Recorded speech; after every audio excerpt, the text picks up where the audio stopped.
كتير من المصريين ما يعرفوش إن الحضارة المصرية واحدة من أقدم الحضارات في التاريخ، وإن مصر تعتبر واحدة من أقدم الدول في العالم.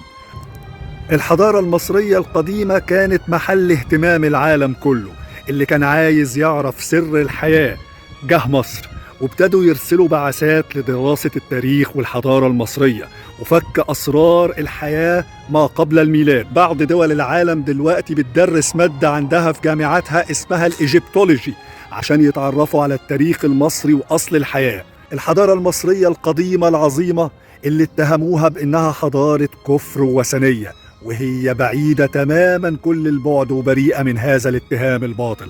الحضارة المصرية كانت حضارة علم، حضارة زراعة وصناعة وفنون وطب وهندسة، عمرها ما كانت حضارة شرك، واللي بيقول كده بيتهم الحضارة المصرية بالباطل. فالمصريين القدماء والفراعنة هم أول من عرفوا التوحيد.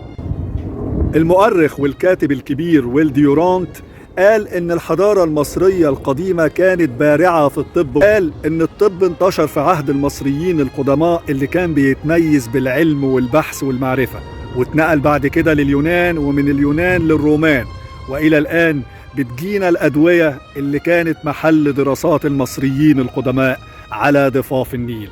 أما الهندسة فالكل يشهد من تاريخ الأهرامات وأبو الهول والأديرة والمعابد. اقروا وابحثوا واعرفوا وافتخروا بحضارة بلدكم.